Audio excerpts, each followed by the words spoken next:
Hi, everyone. Welcome to our orientation webinar for 2024. So if you have any questions, we're going to answer those at the end. So please leave them in the chat. Other than that, please strap in for a good webinar.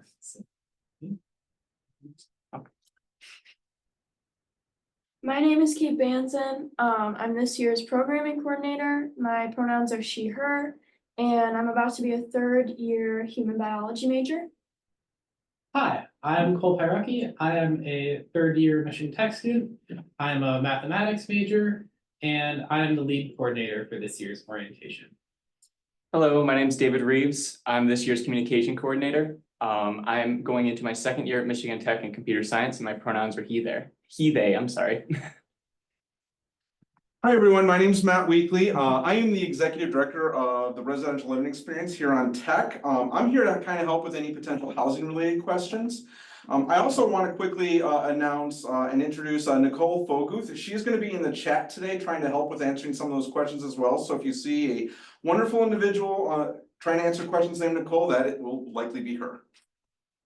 And then the other voice that you may hear throughout the day is Dawn Corwin. I'm the assistant director of the Water Center, and I will be kind of helping keep track of the comments and questions that you guys have and help along with anything that you have. So here we go. All right, and the two OES members who aren't here today are Josie and Logan, as you can see in the photo in the center. All right, let's get started. So we do have a lot of content to kind of go over about orientation week. We have some very important dates that you might want to make a note of. Our check-in and move-in days.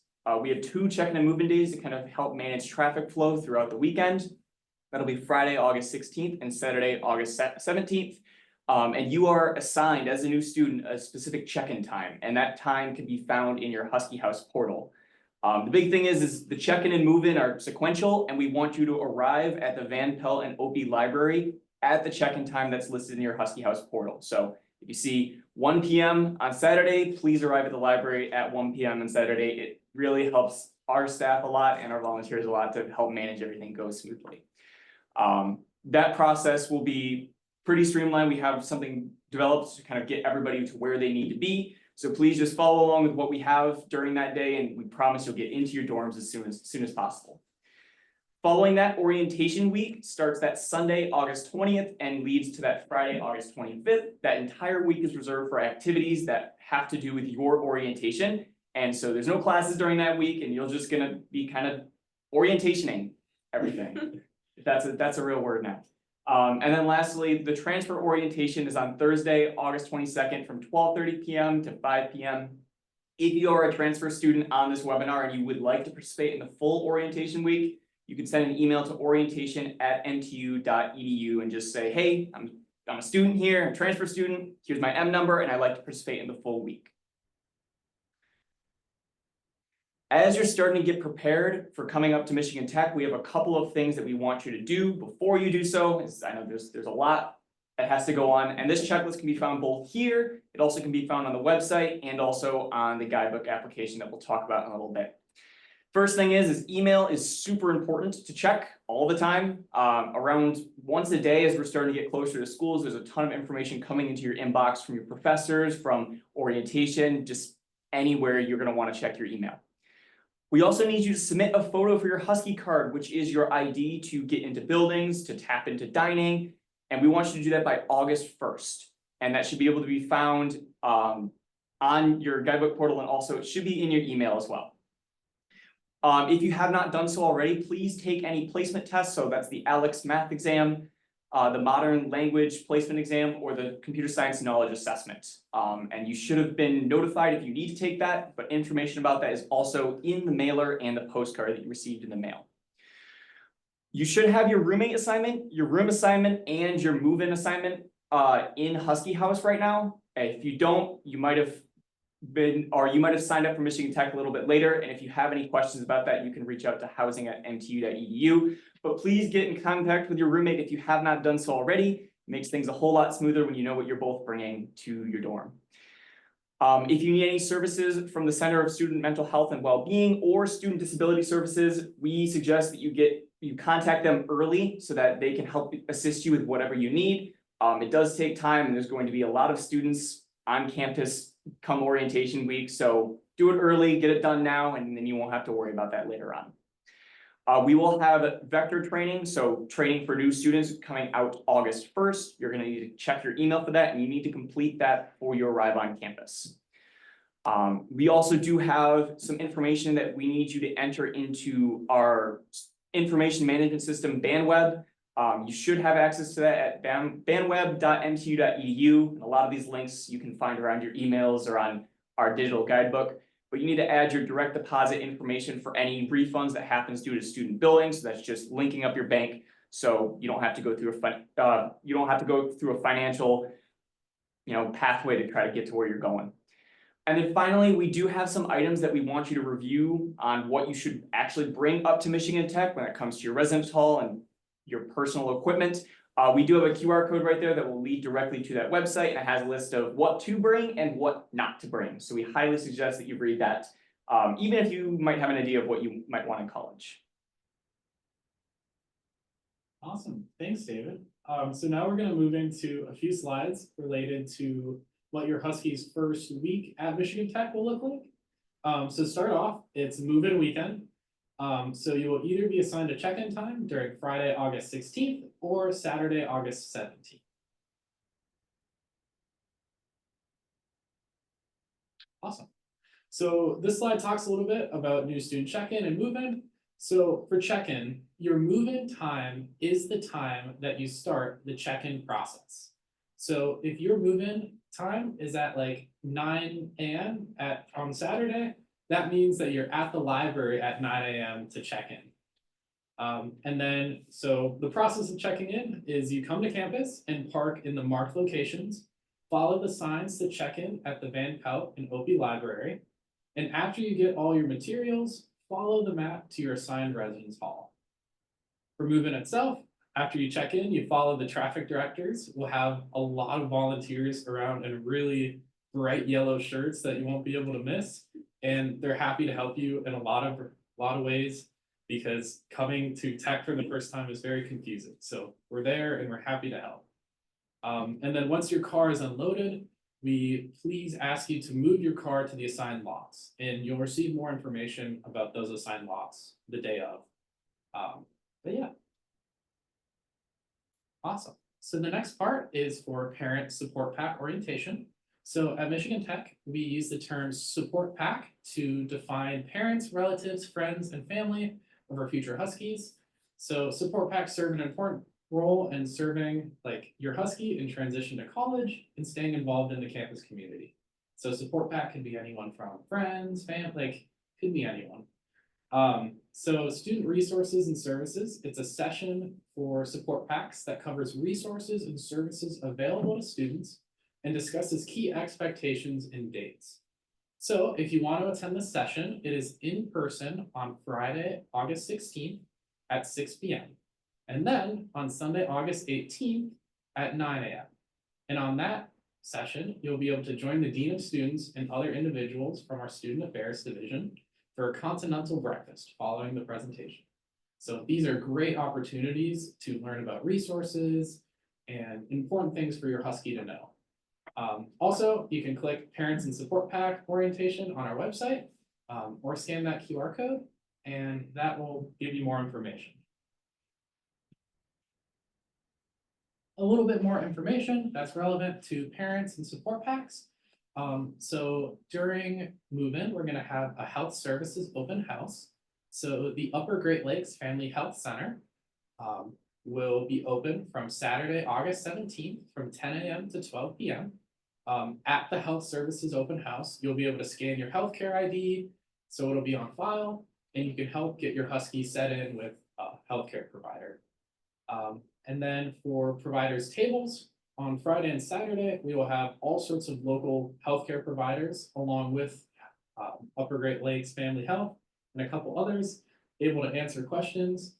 And then in the library during check-in, they will have a healthcare information packet that you can pick out and then bring back to the Upper Great Lakes Family Health, either at the open house that we talked about or at a later time.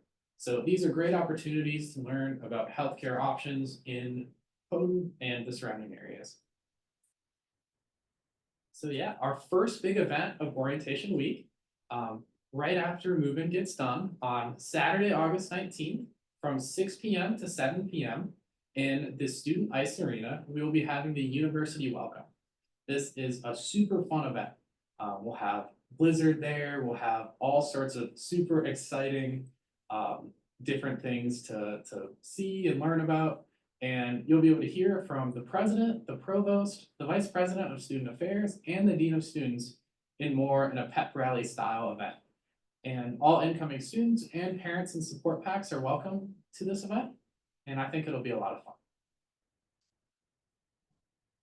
So next we're gonna go into orientation week itself. So orientation week is from Sunday, August 18th to Friday, August 23rd. You'll notice that we do things slightly different from other universities. We do our orientation for an entire week versus just like a day or two. And we found that it very much helps students.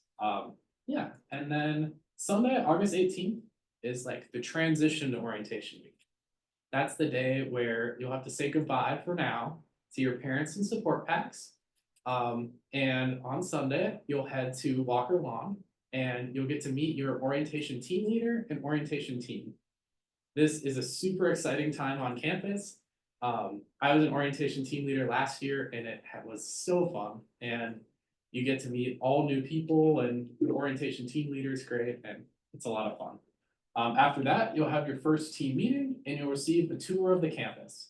And then on Sunday evening, you'll be able to meet your resident assistant and residence hall house, which is another great opportunity to meet a lot of cool people. Awesome. Orientation teams and OTLs. So your orientation team will consist of about 15 to 20 other first-year students in a similar major to you. So for bigger major groups like mechanical engineering, they're going to have groups of just mechanical engineers. However, for some of our smaller major groups, they may be paired with just similar majors but these will be people that you will see in a lot of your classes and you'll get to know a lot through your time at Tech. And then your orientation team leader is another student at Tech who has a variety of experiences around campus and knows firsthand how hard it is to adjust to college life. But the OTL is a great resource for your incoming freshmen and it's really an awesome experience. I worked for orientation because I loved being an orientation team leader last year, and I loved my orientation as a first year. I think it's a great opportunity to meet a ton of awesome people. And the people that I met in my orientation team are people that I still talk to on a daily basis, and a lot of them I live with now. So, yeah, it's pretty awesome. Awesome, thanks, Cole. This year, we're excited to announce for Orientation 2024, both for students and their parents or support packs, we do have an application run through Guidebook that will help digitize everything and makes everything a lot more accessible to you and your students while they're on campus. The Guidebook application is available on iOS and Android today, so if you have an iPhone, if you have a Google Pixel, an Android, Samsung, most likely you can get this. If you scan the QR code at the bottom, it'll have this and this QR code and the link in the following slide. You're going to click the download on iOS or download on Android to download the Guidebook app. And then below that is another button that allows you to actually lead you to the Michigan Tech orientation guide, which just says open on Guidebook. So you have to follow those two steps and then enter in the password MTU OWeek 2024, all lowercase, no spaces. This Guidebook application is really exciting for us because we're able to implement a lot of things that you wouldn't be able to get on paper. So for instance, students are able to find their orientation teams right on their phones. So if they need to know who they need to go to or what value group they're a part of, they can look on their homepage on their Guidebook application. There's also a fully implemented schedule on the Guidebook application, so students can get the orientation schedule from anywhere on campus and be able to know where they have to go for the required events and where they want to go for the optional events. There's also tons of university resources, both for when they arrive on campus and while you're at home during the summer to tell you how you can actually prepare for getting up to Michigan Tech. We'll be using this app a lot during orientation week, so go ahead and check one more item off your checklist by downloading this app now. We encourage all students to sign up with their Michigan Tech email, and support packs and parents can sign up with their personal emails as well. A couple of important things on this guidebook application. We have a category called important summer resources. These are all the things we need you to get done before you arrive on Michigan Tech. And all you have to do is click on that item and kind of go down the menu items. Some of them we have descriptions, some of them we have check boxes. So go ahead and explore that and see what you need to get done. For our students who are first generation or who are just more interested about the college process in general, we have some questions about college in general, where we've compiled a list of things that we were confused about when we came up to college, and a lot of our faculty and staff around us. So we have a huge set of resources on just answers to what you might be wondering about college, even if it's not just about the orientation at Michigan Tech.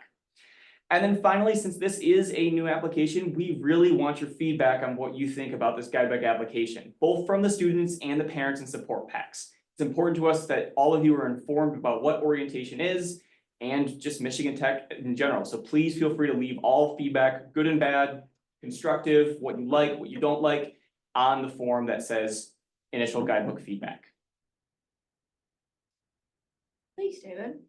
So as part of my job, I get the big responsibility, but the most fun responsibility, in my opinion, of helping to plan the optional events during orientation week. So throughout the entire week, Sunday, Tuesday, Wednesday, and Friday, there will be elective events, which are all optional. And there are 4 days worth of optional events that are hosted by over 60 student organizations. And some of the most popular events include Geode Smash with the Geology Club and a puppy pop-up with the Mushing Club. And then on Friday, we'll have a Taste of Tech Traditions, which is a time where we introduce our new students to some of our favorite winter traditions. And this year we have a long list of fun activities planned, including a mini cardboard boat making and snow sculpture practice. Now, some of the required events during orientation that you'll go to with your orientation team leader and your fellow peers will be well and be safe. So students will hear from Public Safety, Title IX, and the Center for Mental Health and Wellbeing to learn about all the different resources offered to all tech students. And then they'll also be involved in something called Roundtable, which is where the students will rotate through 6 different events in 3 days that will introduce them to career services in the library, give them tips on how to study in college, make sure they know how to stay safe while exploring the Keweenaw, and teach them about their rights and responsibilities as a Husky. We will also have 3 big presenters this year. Annette McNamara with Beautiful Strength. She was here last year. She brings her band and she likes to talk a lot about empowerment and how to pave your own path, which goes really well with our theme this year, which is Husky Life, Your Path, Your Way.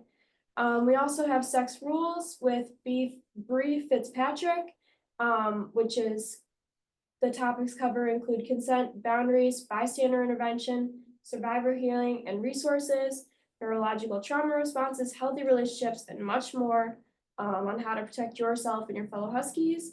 And then finally, Computing in the Law with C.L. Lindsay. And this is an event we've had a few times in the past few years.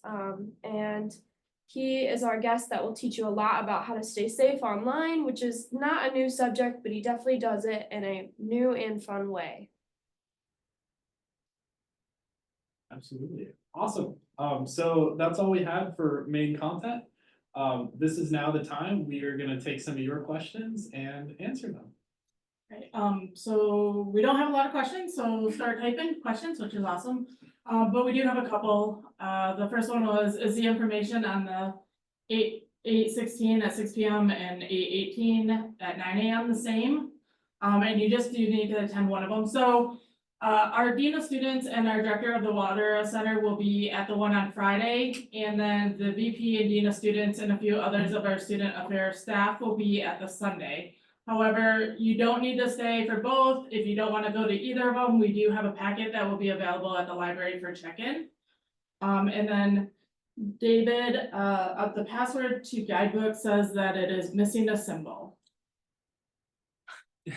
Is that, for the person who's having issues on the password of the guidebook, is that on the guidebook application when you're entering that in? We will analyze a little bit more what's going on with the guidebook. I know we're trying to hit as many devices as possible with this application. So we'll put out more updated information on the orientation website if we find an issue with the password on some devices. It doesn't have to be like, it's not hashtag MTU. Nope, It's just so regular. the password should just be typed in all lowercase, no number, or I'm sorry, we will have the numbers 2024, but no spaces inside of it. So it should look just MTU O week 2024 and that's it. And then, the next question is, when do we sign up for classes? That's a good question. So at Michigan Tech, we do it a little bit differently than other schools. So our first year students are registered for their classes through the registrar's office at Michigan Tech. So they take a look at the transfer credits that you bring in, some of your major requirements and some of the general education requirements at Tech. And they build a schedule for you. However, the schedule is not set in stone. During orientation week, you'll have a chance to meet with your academic advisors and go through your schedule and add or take away classes that you might want to adjust and you might want to change. So it's not set in stone, but the registrar's office will make it for you for your first semester. And they are working very hard on those right now, and they should be out, I would say, in the next week or so. We had to wait for AP scores to come in, and those just got here, so they are diligently working on getting everybody's schedules set. And then the next question is, if I can't be up until Monday, what do I need to do? So, anybody want to answer for us? Well, okay, I'll answer part of it for the housing piece. We will have links available for students that need to arrive late, so just keep an eye out for your email. And if you are going to be a new student who's arriving late and living in the residence halls, make sure to fill that form out so we know that you're still intending on coming. So that deals with the housing part, but I will now turn it over to you for orientation. For the orientation piece, if you could send an email to orientation@mtu.edu with the exact times that you're gonna miss. And then we can get you into contact with your OTL and they can inform you of the materials that you're gonna miss on Sunday. But What day is the pep rally thing from 6 to 7? that is on Sunday, August 18th. Saturday, August 17th. My bad. So yes, this is Saturday, August 17th. That is the last day of move-in after that from 6 to 7 p.m. Sorry. Our son picked mechanical engineering, but now would like to switch to civil engineering. Who does he need to contact? Yeah, so for that, that's completely okay. Major changes happen all the time here. I've changed mine twice. So the first step that I would take would be to reach out to the registrar's office and see, because the platform that we used to use to change your major has changed a bit. So I would reach out to registrar@mtu.edu and talk to them and be like, hey, thinking of changing my major, and they can go on the system and switch it because it's not a huge deal. Happens, so. And Nicole already answered this, but for anybody else who's wondering, so if your student moves in on Friday, they will start staying in that dorm from that day forward.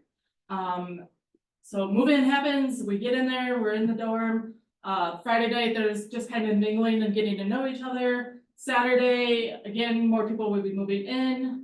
But then we will have our university welcome, and then Sunday we'll kick off with orientation right away. So that will be a good time for them to get situated starting Friday evening. The next one is my son is in DHH on the 3rd floor, which sounds like there doesn't have an elevator.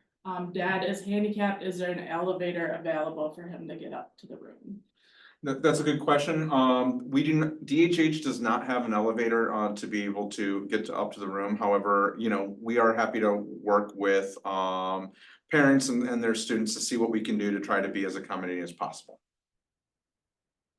So if you wanna send an email out to housing. Housing at mtu.edu, yes, Yeah. of course. They can work with you to get that situated. It says, hi, I was placed into West McNair and was wondering if we need to pay to use dryers, if so, how much? No, go ahead. Okay, yeah, you, living in the dorms, you will not need to have to pay for dryers and washers. They're part of your hall. Sometimes the one in your hall might be used at the moment, so there are different locations within your dorm or residence hall that you can actually use a washer and dryer. do they need to supply detergent and dryer sheets? Yes, students will need to supply their own detergent and dryer sheets, and there is a Walmart up in Houghton, so you Yes. have a location there, but we suggest it's gonna be crowded that week, so maybe bring some up as well. And we also recommend buying like the little like Tide Pods opposed to like the liquid detergent. However, the liquid detergent does work fine. The pods just work better. When can students sign up for the optional orientation activities like paddling? So a lot of the optional events that we talked about, they will be mentioned in like the guidebook application and in our schedule book. And those are free to everyone. They can go, they cannot go, it's up to them. However, I know that the MTU outdoor adventure program is sponsoring 2 trips. One of them is like a late night paddle and kayaking trip. If you're referring to that, that is signed up through the Outdoor Adventure Program's website and MTU ticketing. And you would have to purchase a ticket for that ahead of time. But a majority of our orientation weeks, except for the 2 sponsored by Outdoor Adventure Program, are all free. So those there's also a connection to the ticketing site on our website. So if you go to mtu.edu/orientation, there's links to sign up for the Sunset Paddle and the Porkies hiking trip. All right, how does the MTB storage work? Say that one more time, Vaughn. How is the MTB storage working? Mountain bike. Mountain bike? They're just talking, yeah, they're. Oh, talking about okay, the mountain okay. bike storage, yeah.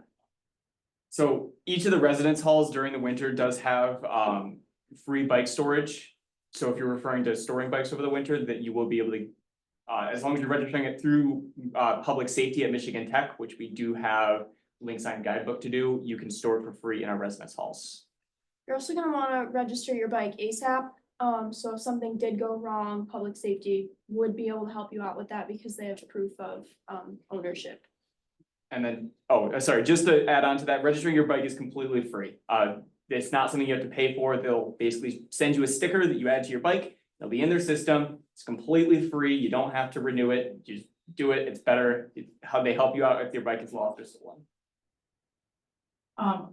What do you recommend for students who are moving in time interferes with the health center open house? So I'll take this one. The students, the open house that's going on, there will be participants down at the library that will give you the same information. The only thing they're not gonna be able to do is scan your health card at the place, so you can get all of that information and go check out.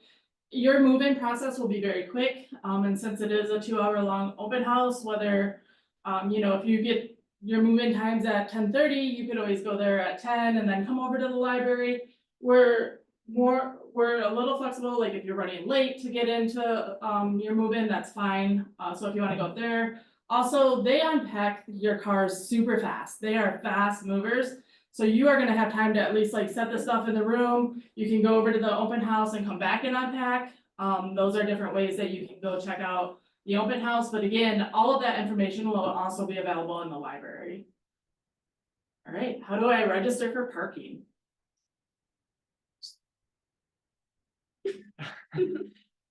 Just trying to remember the date exactly. So starting in August, transportation services will send out an email on parking permits and parking wait lists. If you are going to be living in the residence halls, there is a different parking pass that you're going to have to purchase that will allow you basically guaranteed parking in your lot that you are purchasing for. If you are going to be a commuter student or not living on campus, then there is a different process for that parking pass, which is kind of, there is a guaranteed parking or guaranteed commuter parking pass, which means you have access to a lot. There's also a commuter parking pass, which is you're allowed to park in any commuter lot, but you might not be guaranteed a spot in the one that you want to park on the day of. For the waitlist for the residential and student parking, you're basically going to select your choices on the parking website, which you should be able to log into with your Michigan Tech username and password, like you would your email or BandWeb or anything else related to Michigan Tech. And then on there, you should be able to select your preferences. It is credit-based for priority for certain parking lots, so you might not get your first choice. I would highly suggest pulling up the Michigan Tech interactive map to see where the parking places are. I didn't, and I regret my decision very much. Yeah, so just make sure to keep an eye out for an email in your MTU emails. And they send that email out to all students, so your students will receive it and that'll inform them of when they can register. The next question is, if we move in on Friday, is food service working? Nicole answered this, but yes, so families, support packs, individuals will be able to eat at the dining hall from noon on Friday through dinner on Saturday. And then dining plans will then kick into place on Sunday. So if you're moving in and it's lunchtime, go down to the WAD's dining hall and enjoy a meal that you don't have to cook. So it's great. We kind of already touched on the mountain bike board storage for snowboards and stuff. I don't think we really have that space. There are some lockers that you can rent up at the SDC. Ripley has a couple lockers that you can rent at that time, but really boards get kind of stored in the dorm room. So they can do that. Just to add to that, all student property, like, we do not have extra storage in the residence hall, the room is the storage itself. There are, like, Don mentioned, STC has some opportunities for potential storage, like through lockers and whatnot, but nothing within the residence halls outside of your room. So the next one is move-in day is Friday. Are there activities for families on Saturday or Sunday morning? Should parents plan to stay until Sunday? So while basically most of the Saturday morning is going to be used for, getting all the other students moved in, there are tons of opportunities throughout the Keweenaw to explore. I know when my parents came up during my first year, they were like, we really want to go see this art show in Pasty Fest around the area, and they loved it. They keep saying they're going to come back, which I'm like, I won't be able to stay with you, but regardless, there are activities throughout Houghton and Hancock and the surrounding area. Sunday morning basically is going to be kind of around that noon time period. We're going to basically say, okay, well, it's time to kind of split up because the students need to meet their orientation teams. But parents and support packs are encouraged to stay that weekend to explore the area that your student will be living in. It's a very beautiful area. There's a ton of hiking opportunities. There's a ton of local cities that have great businesses. We highly recommend checking them out. And we really love seeing you guys at our university welcome on Saturday. The dean of students would love to meet you on Sunday. So if you are around, there are opportunities to explore that and just to get to know the campus. Kind of checking out some of the different buildings on campus that your Husky will be staying at. So, is there anyone I need to contact when it comes to the event for Prep for Tech? I noticed you need a certain math level for it. And I qualified for it. Do I get an email for it or what should I do?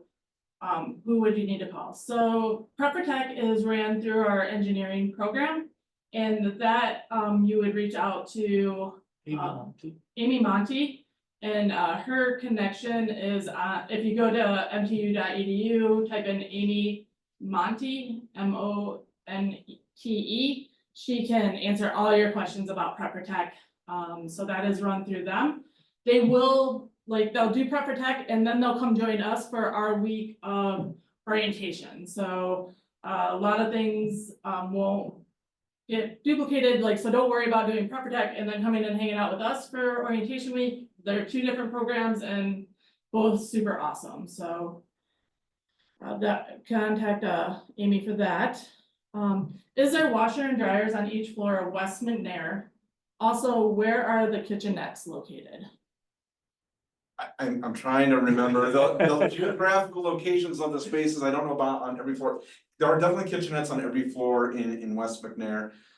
Sorry, it's escaping me about the laundry room. We do have, some buildings do have laundry rooms available on their floor. Some it's more of a central location.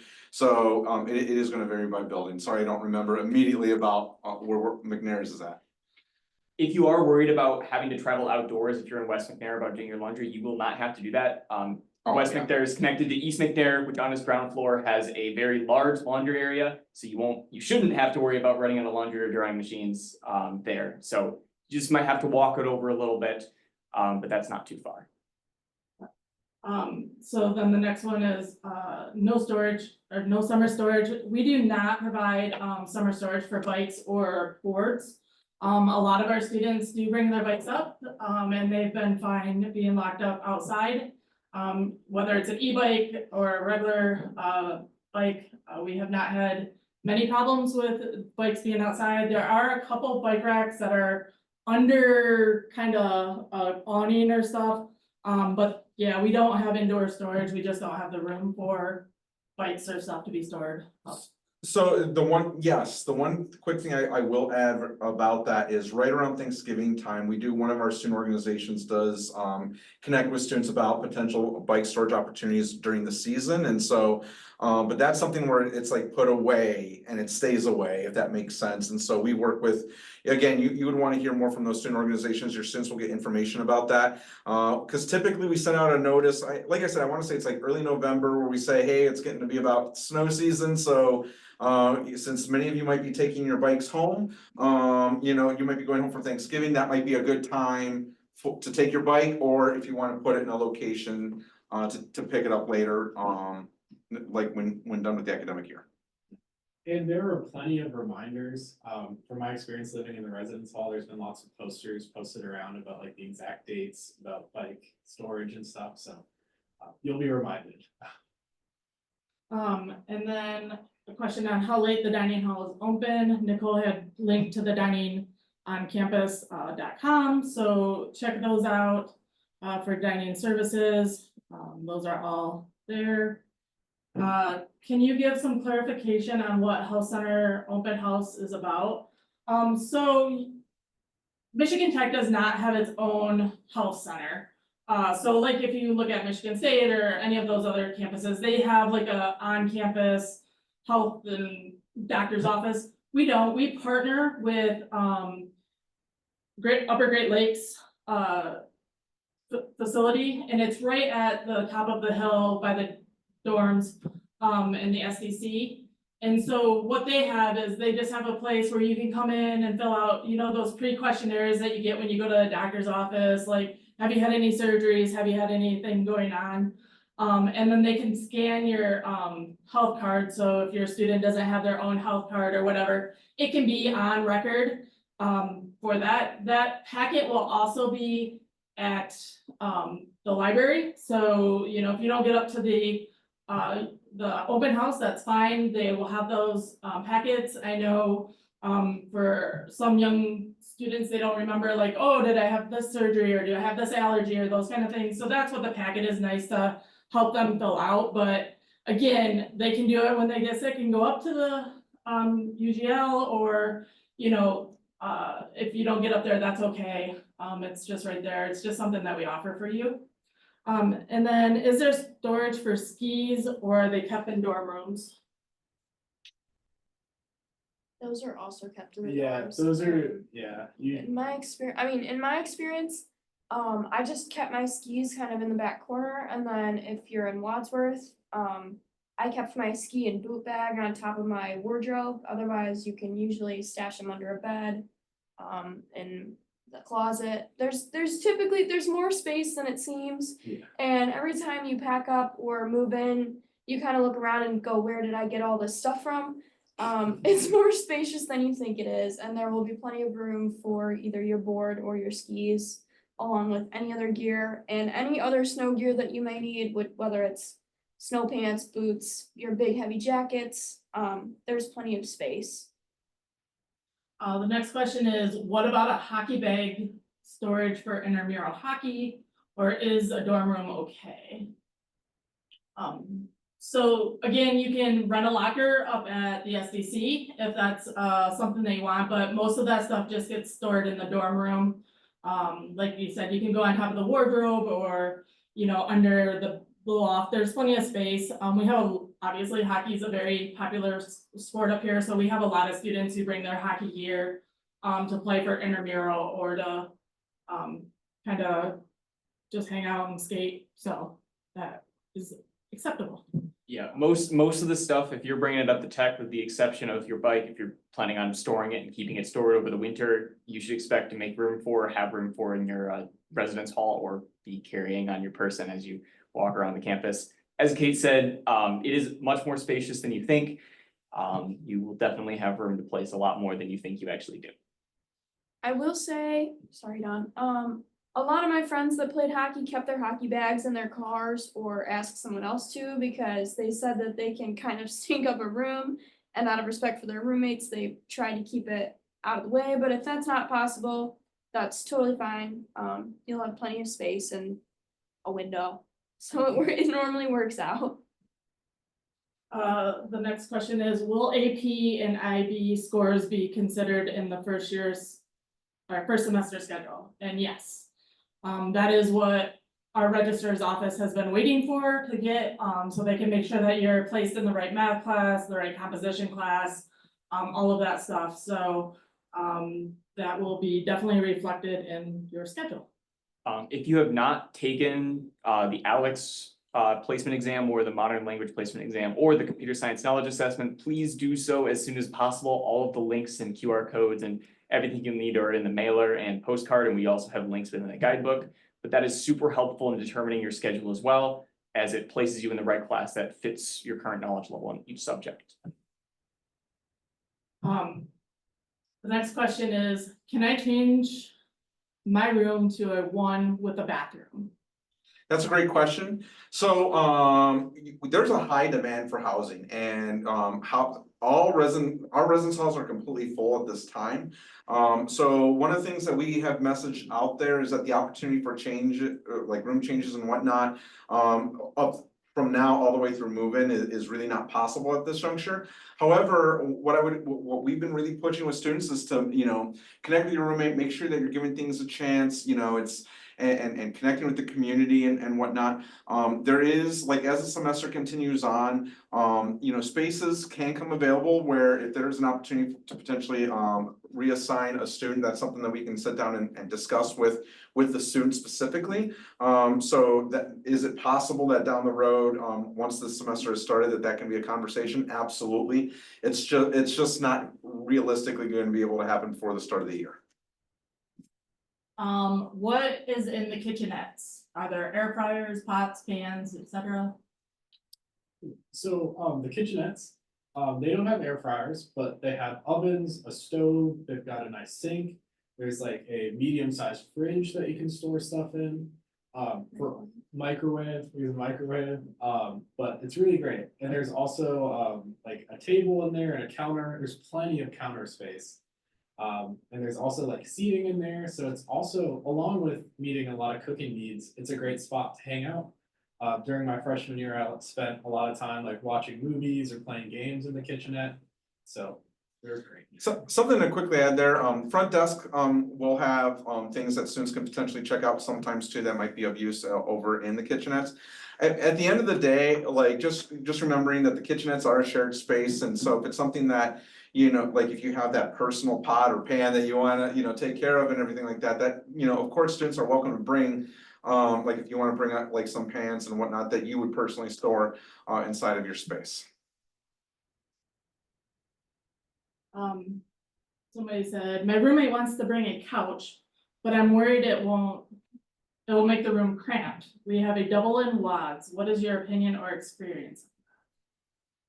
I think it's doable. I've had a few Okay. friends do it, and it wasn't too cramped. Okay. There are a few layouts.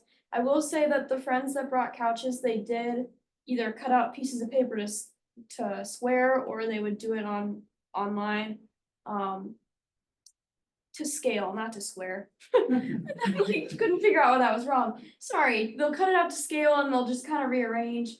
The one that worked the best, I would say, is that my two friends in Wadsworth, they put both their beds end to end, kind of like this against the one wall, and then they had their wardrobes more towards the door and the couch in the back corner, because then it's more out of the way. And they had their beds bunked.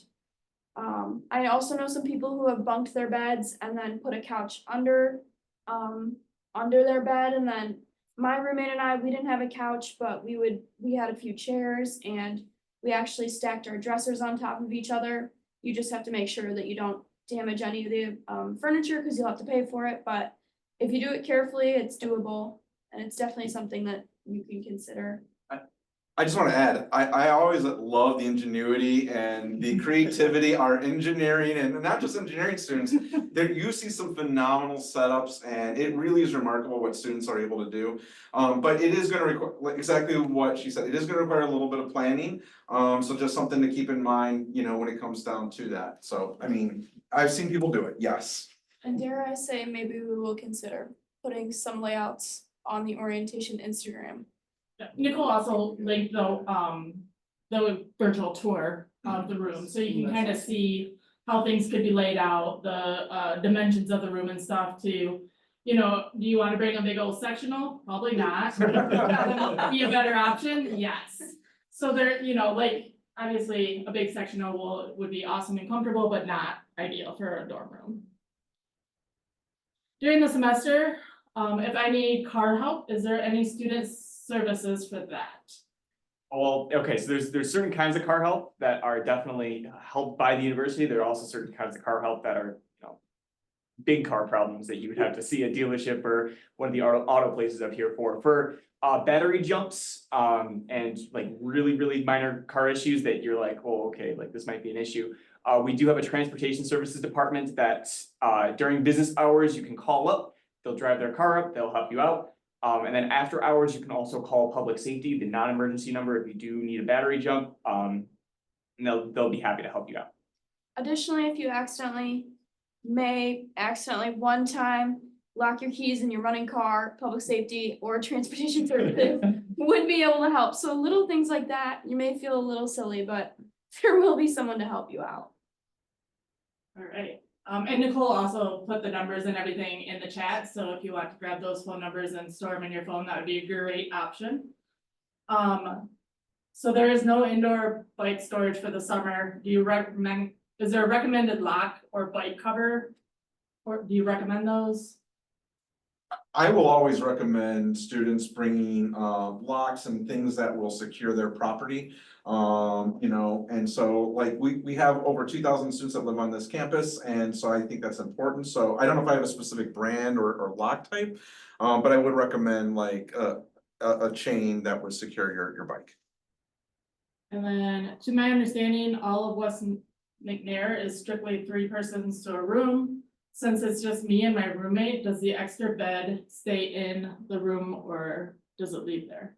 So if you are in a design triple, it's an extra bed for now, is what I would tell you. We are still receiving housing applications. We still have students that we will be placing. And so the first thing I would tell you is we always tell students that if you end up having a vacant space in your room, it may not be vacant for long, and every student is expected to have the room set up as if another person can move in at any time.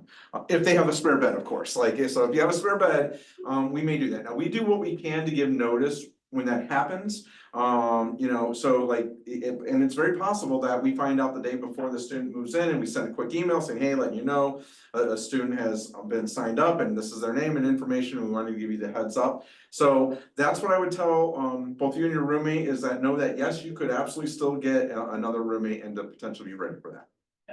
And Nicole did post that there are 2-person bedrooms in West McNair. So she did give you the virtual tour for that space as well. Will guidebook have all the information students need prior to orientation week?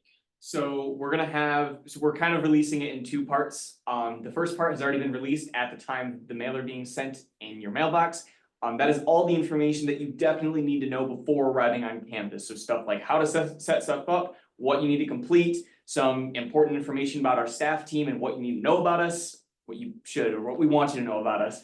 And then we're kind of, as we're going along and planning the final parts of orientation, we're getting in that other university information. We have a lot of information to put in, so we will be trying to release it as soon as we can before you arrive on campus. If we have any important information releases though, we will send out a push notification, so that will show up on your home screen. It will say Michigan Tech orientation, it'll have a fun little message from us, and if you click on it, we'll give you a summary of what we've added.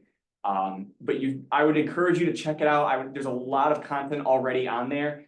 It could be hours of reading if you'd like, which if you do that, we'd be highly impressed. We love that. I love that. But please read all of it so far, or as much as you can that applies to you. Yeah, so the next question is, should skis and winter equipment be brought up move-in or later like Thanksgiving? Thanksgiving. There really won't be any ski opportunities before Thanksgiving. I think the ski season starts mid-December or sometime during winter break. But I always brought mine. I lived in the dorms my first 2 years and I would bring my skis up over Thanksgiving, and then I brought them home both years around spring break. So if that gives you a good idea of the ski season. And I just wanna throw something out. I would, you know, if you know that there's gonna be a couple trips home, I would always recommend like, you don't necessarily need to bring all property all at the same time, all at once. Don't bring your summer, fall, winter, spring wardrobe during fall semester. Like, if you know you're gonna have a few visits back and forth in the future, try to plan that out. That will help with saving on space, knowing that you're sharing it with at least 1 or 2 other roommates. And so, you know, just kind of planning out, like you were mentioning with the skis and whatnot, I think that will help a lot. So pots and pans for the most part are bring your own. The dining halls don't, or the resident halls do not have them available. But you know, that's something you could work out with a roommate. That's something that you could pick up at Family Dollar for fairly cheap. If you get up here and find that you really need this pan. So those are options as well. And we might have from time to time things that are available at the front desk as well, but the key thing to remember is that is shared use. It's not like when a pot and pan is dirty, it needs to be cleaned before it is returned back. There's not a service that cleans them and whatnot, like the common spaces, the cleaning of the common spaces and whatnot, is up to the whole community to make sure that they're monitoring. Do you need to still take the ALEX or modern language test if you have AP or IB credits in that subject already? No, you will not. Sorry for not clarifying that earlier when making the note about ALEX and modern language. If you do have those AP credits and qualify based on the AP guidelines found on the Michigan Tech website, then you have that credit. You don't have to take those exams. Additionally, sometimes it's major specific too. So like I came in as a math major, and there was the CS knowledge assessment, and I didn't have to take it because I wasn't taking any CS classes. So like, if you're not looking to go into computer science, you might not have to take that. Or if you're not looking to do any like language classes, you won't have to do the modern language assessment. I do say if you turn in AP credit and you don't get placed into the math class that you would like, or if you turn in your ACT scores, you can take the ALEX. Your highest score will be the placement for that. So if you're in a lower math class than what you think you should be in, you can definitely take the ALEX to see if you can get placed in a different math class as well. So there's that. How do you reserve a locker for musical instruments? That is a great question, that I don't think any of us know the answer to, but you can definitely check out VPA's website at mtu.vpa. And they have all of our ensemble information over there. So if there are lockers over in the Rose, they would be the ones that would rent them. But I think a lot of people, depending on the musical instrument, obviously if you're playing drums or tuba, you might not want that in your room. That would be where I would check for that information. And then we do also have contacts on the guidebook for the ensembles and Michigan Tech choirs that you can access on there, and you just have to click on the item, click on the email, and send them a message. And then a room layout suggestions posted on Instagrams would be awesome. So if any of you guys have photos, our awesome OES members will get some posted of those soon. We'll start. Make sure you're following the orientation Instagram. Yes. At There are Water lots of Center. Yes. Yeah. Thank you, David. And Nicole also stated that was a fantastic idea. I So knew we're working on that for future things, but I think our OES team will be a little bit quicker at getting some images up for you. But Nicole will definitely work on getting those posted on the Res Life site too. Is it possible to share a room layout suggestion on guidebook or through email? Yep. We'll get that figured out. Stay tuned in the following week. When does intramural hockey start, or how and when do you get involved? So I'm not entirely sure of the exact date of when the intramural leagues get started, but we do have an intramural portal. Michigan Tech, actually Huskies released their new website just recently this summer. So if you go to the Michigan Tech Huskies, MichiganTechHuskies.com, not the MichiganTechHuskies.com. There is a page for intramural sports, and then that leads you to the kind of the league website that we're running it through, and you can kind of see the list of dates, I believe, from last year that are on there. And they should be populating them with the new hockey dates and everything this year. And also K-Day is a great day to get involved in any of our intramural sports, any of our club sports, and that is September 6th. Over at Castle Park. We'll have buses and everything going from here, but that's a great way to kind of see what's out there. We have over 250 organizations on our campus, so going to K-Day, along with throughout our week, we will have several opportunities to meet with those club sports and stuff. And Josie, the young lady who's in the photo for our questions, is the president of the Female Hockey Club. So if that's what you're looking for, she would be a great contact for that.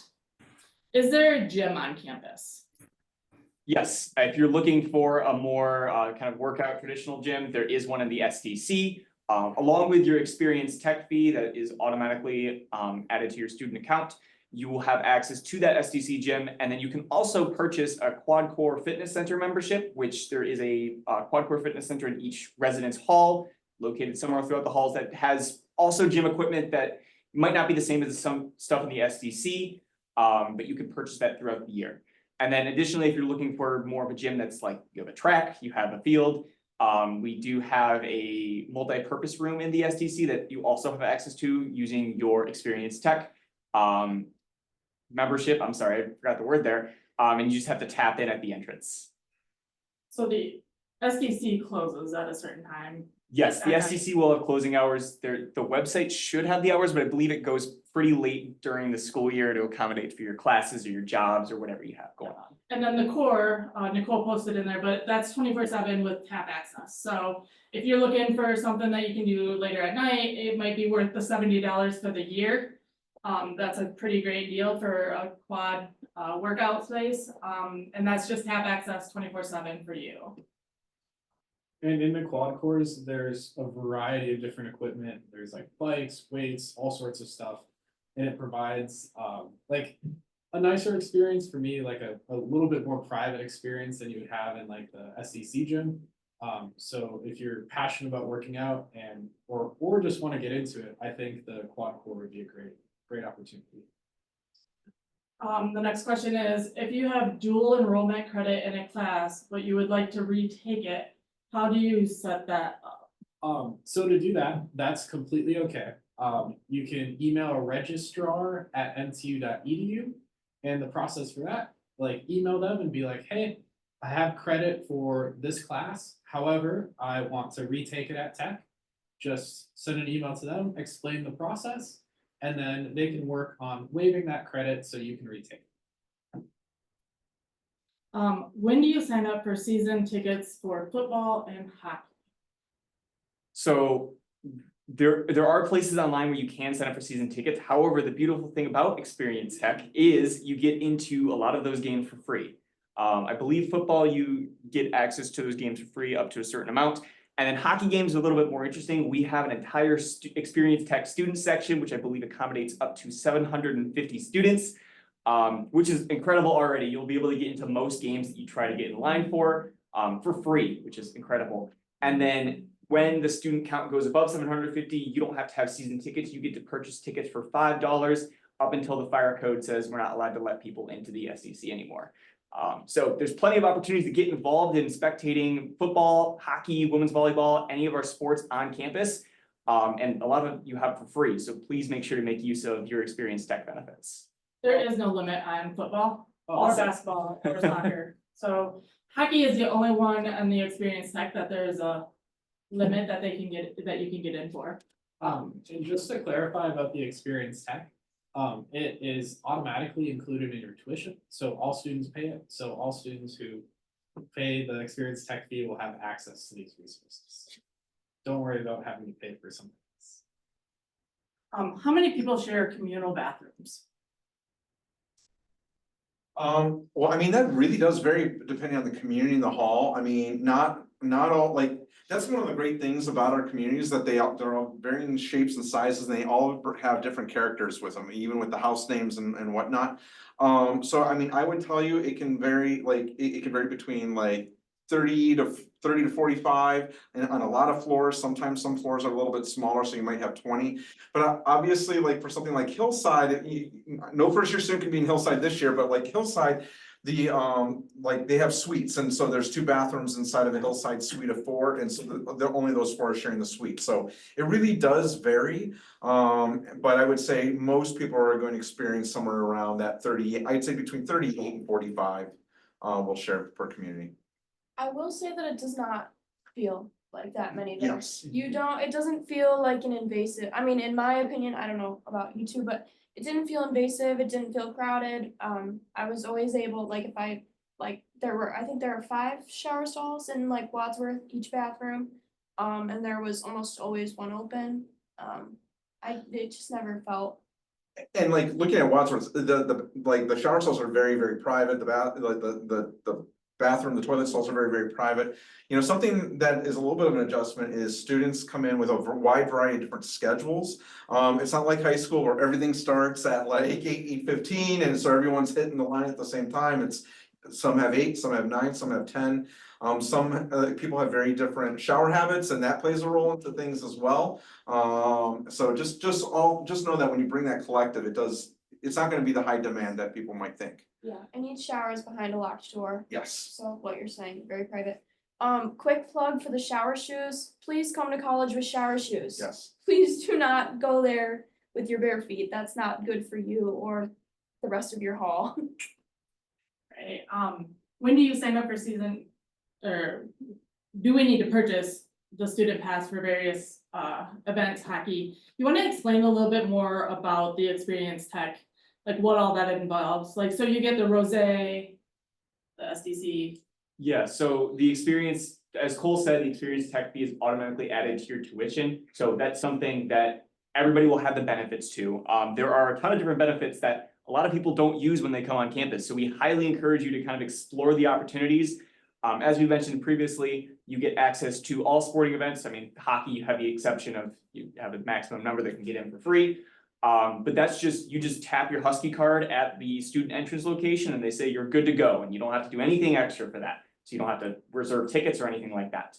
We do also have the Experience Tech benefit for the Rosé, which is our theater on campus. So you get free access plus a +1 to come along with you for all Rosé performances. And that's the same thing. You tap in, you get in. There's also other benefits such as free entry to the IM leagues. And then there's also deposits that have to go along with that, along with access to the Michigan Tech Trails, which are a sprawling set of bike and walking and cross-country ski trails year-round that are really beautiful. And I highly recommend that you at least take advantage at least once throughout your time here at Tech. The next one is, do you get keys or tap access for your rooms? Yeah, so typically, or actually for all freshman residence halls, you'll have a key to your room. And then additionally, your Husky card will have tap access to the residence hall that you're in. So you can tap in and the doors will open, and then you can get in and use your key to get into your individual dorm room.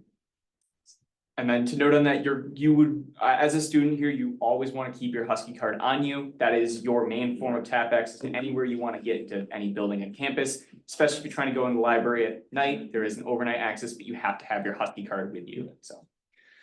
I have mine right now.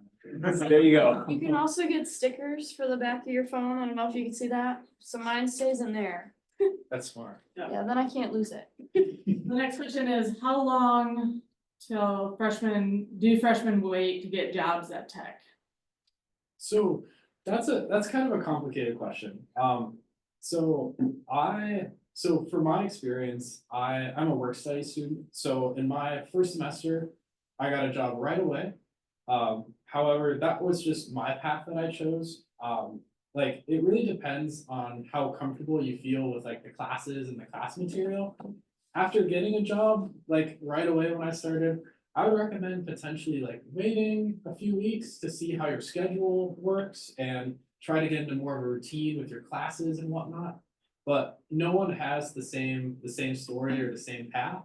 So if you are really set on getting an on-campus job or multiple on-campus jobs, you can do that right when you get there. Otherwise, it's completely okay to wait. I know plenty of people who just focus on their schoolwork and don't worry about working at all during the school year. But if you are looking for on-campus employment, when you get up here, because some people need that to get by, right? Our career services kick off right away in September with on-campus employment. They do a 906 day, which is like all the local businesses that are hiring and stuff, so don't worry about like finding a job before you get here. There will be many opportunities starting right away with career services, helping you find on-campus jobs, off-campus jobs, those kind of things. So plenty of opportunities to work if that's the route that you need to go to. And if you're antsy about getting those dates in your schedule, we'll make a post on Instagram and put it on Guidebook as well for all the states. How does winter bike storage work? So winter bike storage is run primarily through the hall councils for each residence hall. So every year, there's a hall council made up of students of the residence hall and they plan the bike storage. They will generally put out promotional materials on different poster boards throughout your residence hall, along with different social medias that you might use with your residence hall, along with contacting your RA to actually promote it. The bike storage usually has some set times that they're gonna want you to bring your bike over there. You will need to register your bike for free with public safety, which you can do online. It's actually in the Guidebook app right as we speak. So you can go do that now if you want, put the sticker on your bike. But you bring it up there, they get your name, they get your email, they get your M number, and then you put your bike in there and it's stored for the winter. And then once it's determined that it's safe for all outdoor bike storage units like the racks to come out, then the residence hall council will start contacting students about, hey, it's time to pick up your bike. Here are some pickup dates if you're available, and then you can go pick them up using the same but opposite process. All right. So that is all of our, oh, here they come. Where do I find the map to see where your room is located online? So I don't know if we have a map available specifically online. I know that when we do the assignment process, students can see that layout a little bit more. But that being said, it's not very difficult to find that. To be able to find out your room, and we're gonna have a lot of guidance during move-in day to kind of help students to get to their room if they're having a hard time. So I think WADS can be the biggest, but WADS is largely a big long hallway for the most part, with like kind of two ends and stuff. And so, and I know, and same thing with McNair, it's McNair between east and west can sometimes get a little bit confusing navigating, but I don't know if the students want to add anything. I am really bad with directions. And I was able to find my room pretty easily. The room numbers make sense. Like you can just go into the building and I was like, yeah, I'm on ground floor. I went, found my room. It worked good. So they're not like super complex and it's not super challenging to navigate around or find where your room is. So. Sorry. Oh, you can go ahead, I'm sorry. No, it's good. Additionally, when you check in at the library, they're gonna tell you which door you're gonna go, like you're gonna pull up your car to that you'll move into, and then that door will be closest to wherever your room is. So that'll also give you an idea. Once I know that's not now, but again, that's when you check in. And then again, the first few days you'll be able to find your room pretty quick. Like Cole said, they're labeled pretty well, and it's pretty intuitive. Well, and something to note too, like during move-in day, one of the greatest exciting things is we have this huge move-in team that helps you move into the room, like, and so we actually get, we get cars in and out within 20 minutes. People park their car, then there's like 5, 10 people that descend upon the car, and then they help with, they're very careful, but they help move your property from your current, where your car is, all the way up to your room, and this is all with students that know exactly where it goes, and with a large variety of moving volunteers, so I assure you, like, there will be a lot of support and help that is gonna guide you to the room, like, okay, there it is, and whatnot. Additionally, in case anyone was wondering, we do have the big wheelie carts. Yes. So that makes things even faster, not in DHH again, because there's not an elevator, but in McNair and in WADS, that really speeds the process along. So there was an asked about regarding shower shoes, do you just balance on one foot while washing the other, or how does that work? And then there's another question that says, are there chairs in the shower to help with that? So yeah, to wash your one foot, you do kind of have to balance and hope that you don't bounce off the wall. That's kind of what I would do. So maybe practice at home for this next month. And then there is as far as WADS goes, all the residence halls have handicap bathrooms, and in those, or handicap stalls, I should say, with handicap accessible showers with the railings, and there's no lip to get into the shower. And there are chairs in those bathrooms, so if you really feel like you cannot balance on one leg, that's available for you as well.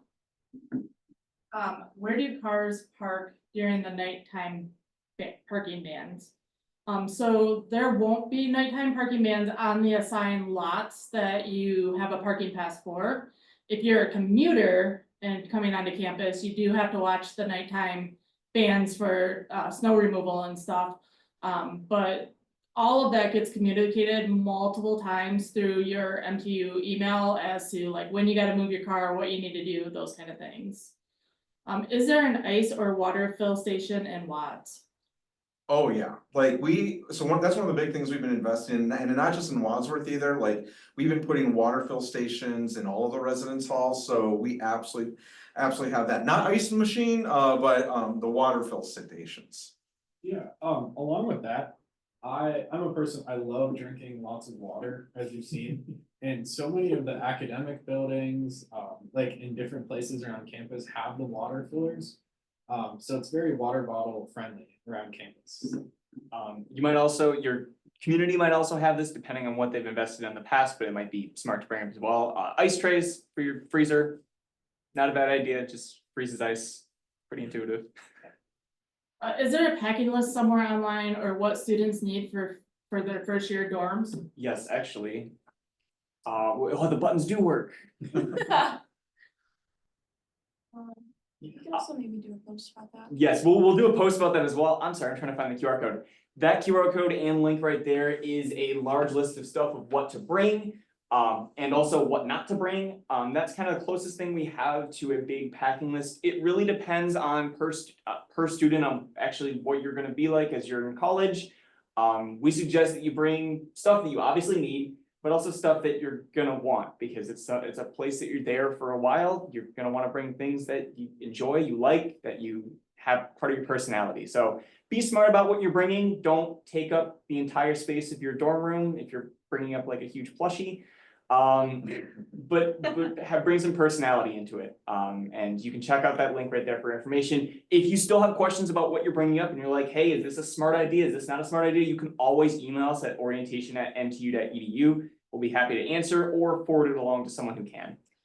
Just to add to that, like housing at mtu.edu can also answer any questions that if you're not really seeing anything on the list and you're not sure if it should be in the hall or allowed to be in the hall, we're happy to work with students on that. And the only other thing I would add, I mean, fantastic information, is please coordinate with your roommate. Because there might be some things that you can easily share and it will help out in space. And then do the dorms come with the beds? Yeah. Yeah, and you can change them to whatever height you want, whether you bunk them on top of each other, whether you have them low to the ground, whether you have to climb up to them. They're pretty versatile. And they're pretty comfy too. Yeah, Just be aware you will have to reset the room back to its original configuration at the end, so if you're really good at making stuff fall down, you better be good at putting stuff back up. For the beds, you will need linens and pillows though. yes. Yes. Additionally, for like the beds, they start lofted, so they're a little bit high up, but there will be railings so you don't fall off. So, because, If I'm moving in early, oops, sorry, people are jumping in questions. If I'm moving in early or outside of move-in days, how does this work and where do I go to check in? That's a great question. So if you're moving in early, what will happen is you will go to your residence hall front desk and we will have the stuff available at the desk. But the one thing you're gonna wanna make sure that you do first is you wanna make sure that you are registered as coming in early. With our orientation students, we're really pushing the orientation students, the brand new students are not coming in until those days. But if you're here like because of athletics or something along those lines, you're gonna wanna, I'm making an assumption, you wanna coordinate that with orientation, so they know you're coming in early. And you're gonna wanna coordinate that with housing as well, so that way you know you're gonna be here early. Are there any quality of life objects that you would suggest to bring to tech that are not on the list? So what is one thing that each of you wish you would have brought up that first semester? it's a really good question. I have. If You have something, Okay. oh. I will say and start, if you're like, for my bed on Amazon, you can buy like these Velcro pockets to hang off the side of your bed. That was like a life changer. You can put your water in there if you're reading your book, if you're on your iPad, if you know you need somewhere to put your phone. It's so nice because otherwise you just kind of have it lost in your bed. So I would definitely look one of those up. I think you can look up probably hanging bed organizer maybe on Amazon and that'll be there. Another thing is bring something that's not a screen to do, whether that's a craft, whether it's, you know, a book maybe. Don't bring your notes or your textbooks from high school. You're not going to use them. I don't know anyone that did, but you can bring books for fun.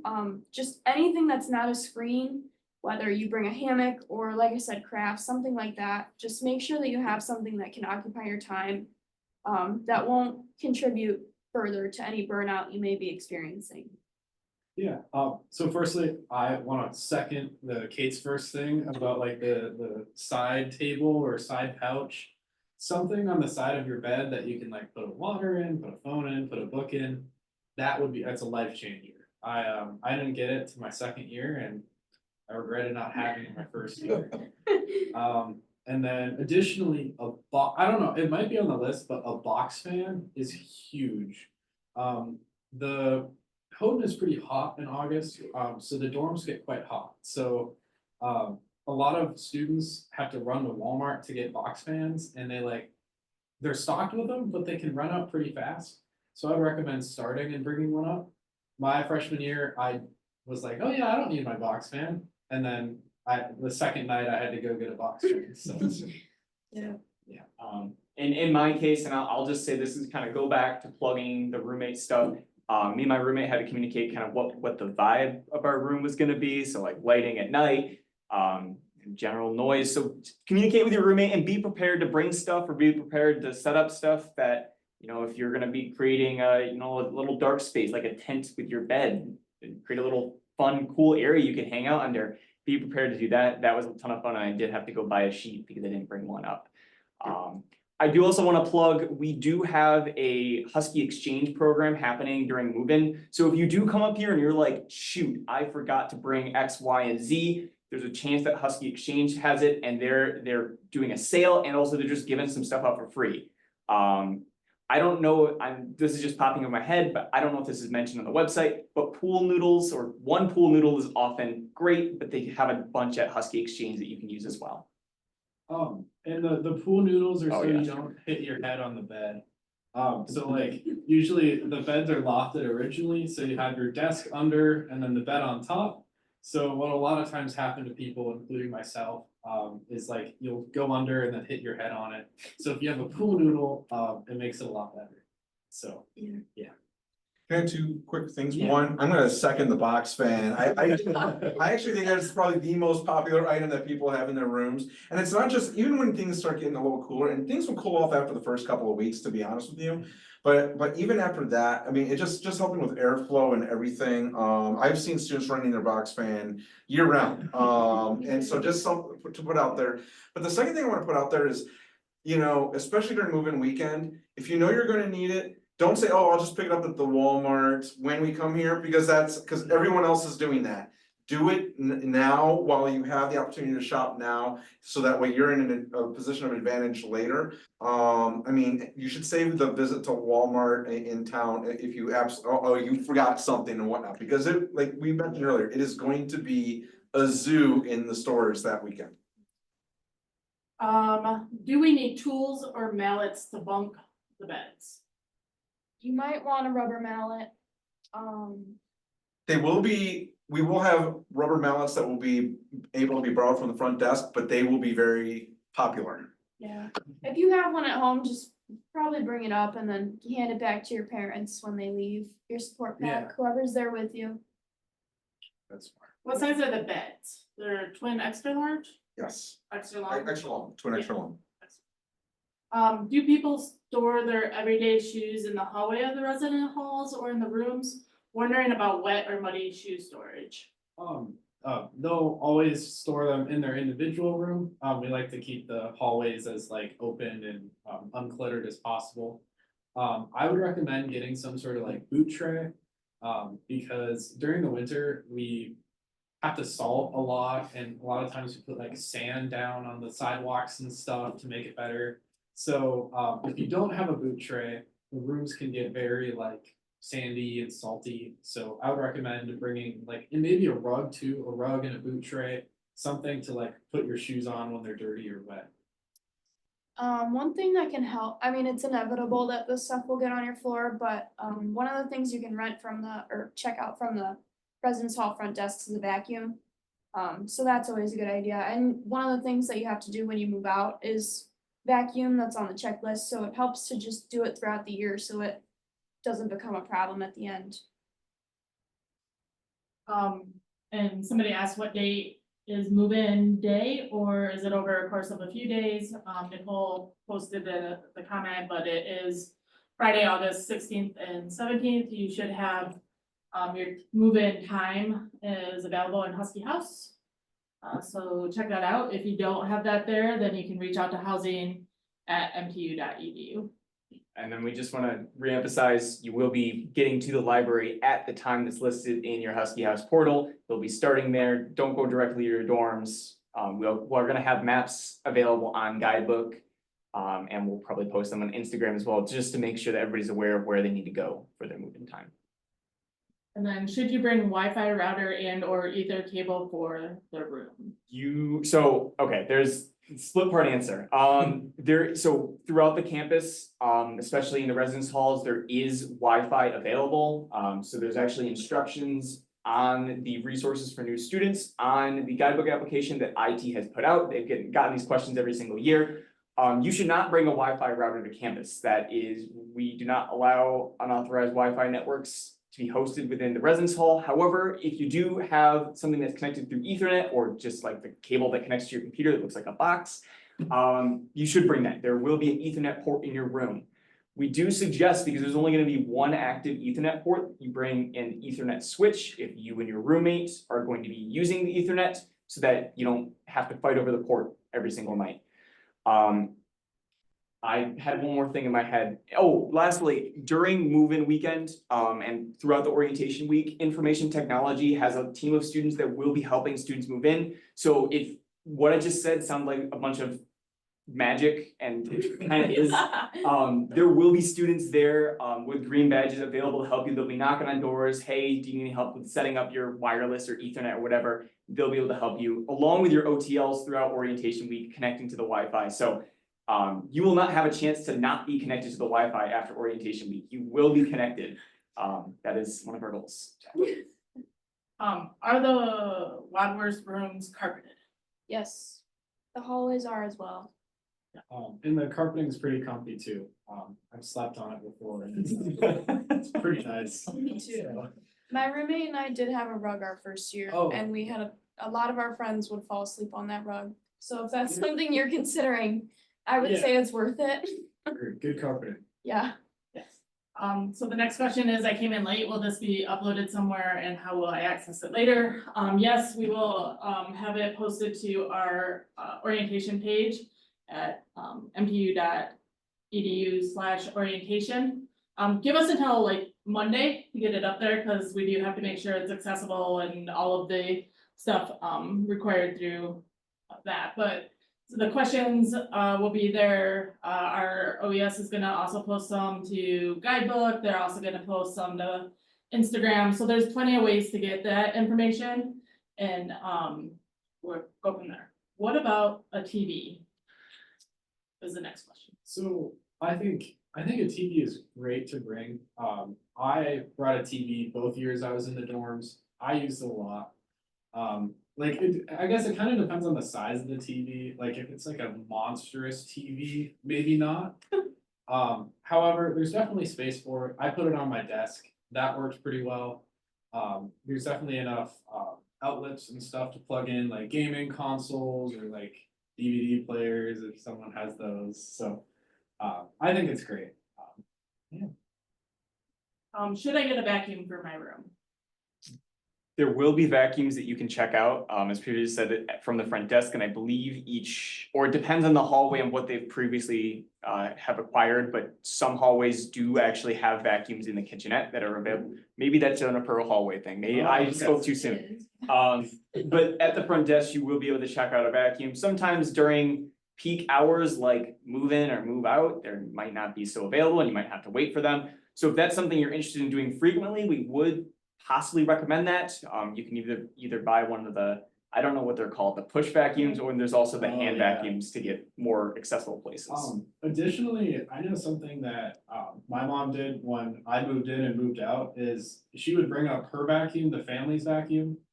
So I wouldn't have to store it in the room, because the most usually you'll be able to get it from the residence hall front desks. The only time that it's gonna be hard to is at like move out. You'll still be able to get it. It might just take like an hour. I know there's been a couple waiting lists I've been on throughout the years. But yeah, I would recommend whoever helps moves you in, brings up a vacuum and that could be easier. So, There are small vacuums, like they're like a little dirt devil that you can get that don't take up a lot of space. So you don't have to like go out and buy a Dyson or a Shark or anything like that. Just a little one will work. Or you can rent the bigger one from the front desk. Is there something to store my clothes in provided, or should I bring my own? there is a wardrobe that comes with the dorms. So the wardrobe has, it's very tall. It has like a rack to hang clothes on. It's got 2 drawers underneath that you can put like fold up clothes and stuff. For me, I didn't have to, all my clothes fit in there perfectly and I still had a little extra space. But I guess it depends on how much clothes you're planning on bringing. Sure. I do want to add that might just be a WUDS thing. So There each you go. residence hall does have various wardrobe situations. I believe all 3 of them at least have some sort of wardrobe. Yeah, some have Okay. closets, some have wardrobes. Yeah. Oh, okay. But every room has a dresser. Yeah. So most Dressers of too, yeah. most of my clothes fit in the dresser, and then I would hang stuff in my wardrobe. And then if you are in Wadsworth and you do have a wardrobe, there are 2 bigger drawers on the bottom, and I would use one of those for my shoes. I know a lot of people that had closets that were either in DHH or McNair. They would just they would either get a hanging shoe organizer and hang it off their bed, or they'd get a shoe rack for their closet and share it with their roommate, and that always worked fine.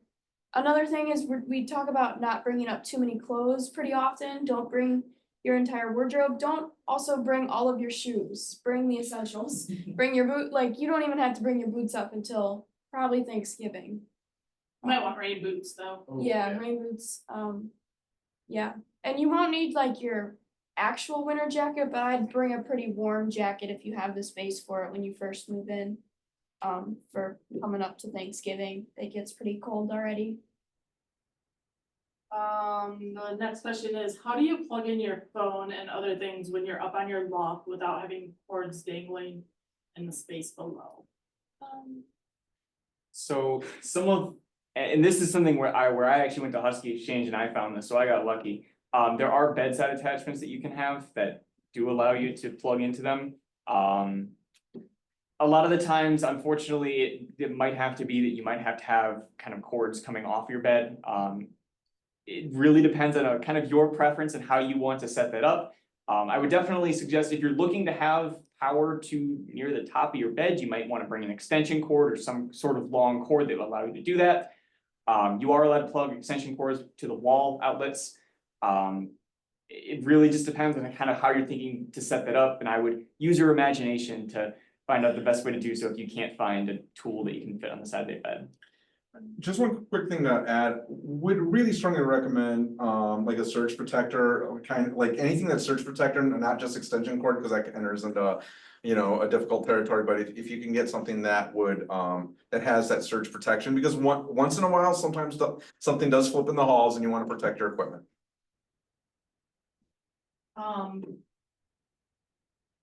Is the information for orientation week on this page accurate, or is there a temporal phenomena between Saturday and Sunday in the UP? Oh, yeah, the dates are wrong.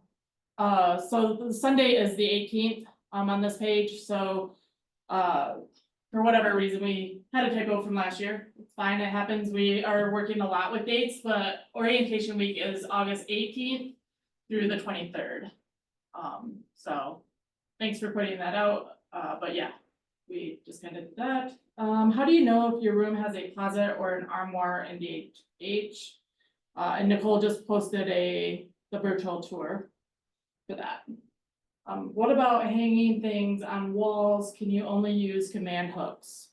So I'll speak from experience from this. I believe there are suggestions on the housing website, and also your RA sometimes likes to give you about what kind of connections you should use to the wall. I would highly suggest, as someone who has attached things to the wall and has full paint off, you do want to listen to those suggestions. If you do happen to damage the walls, you will be charged for the cost that it costs to repaint that. So please be wary as you're doing something.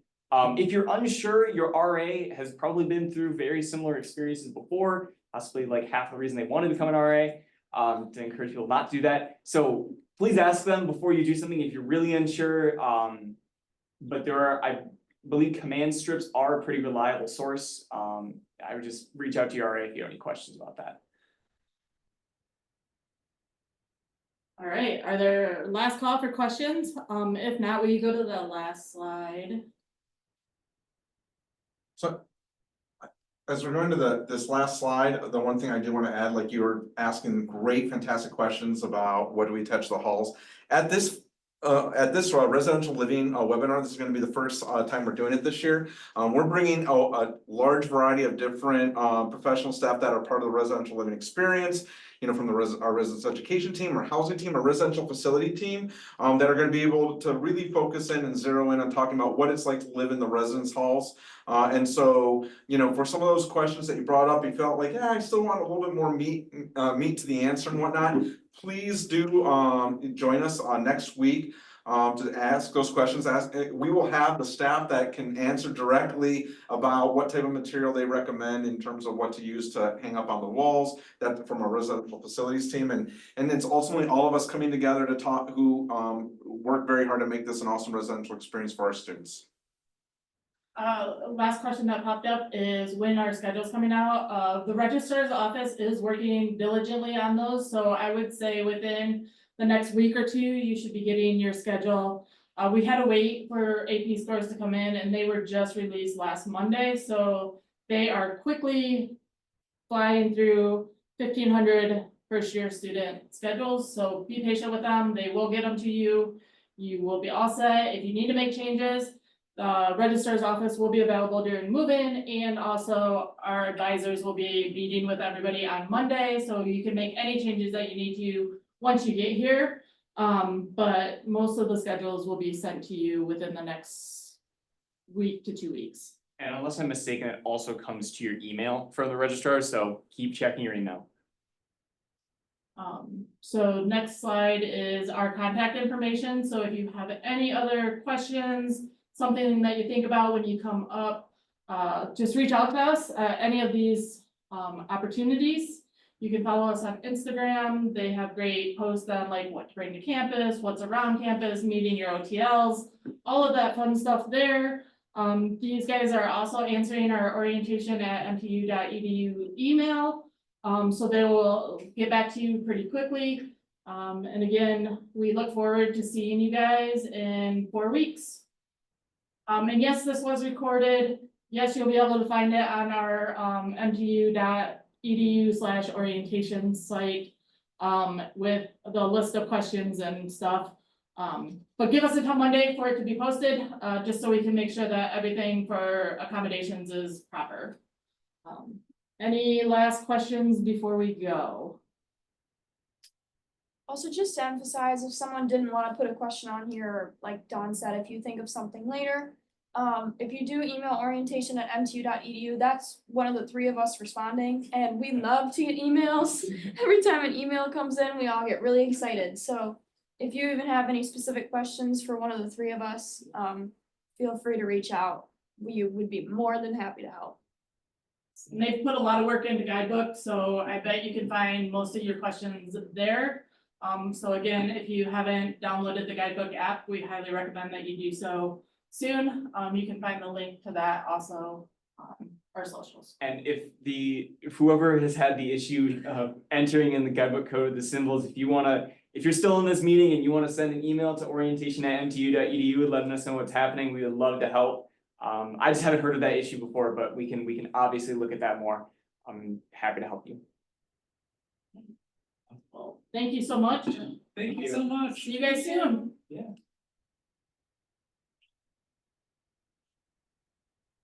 The pause. Yeah. Oh wait, this is screen sharing. Go into more.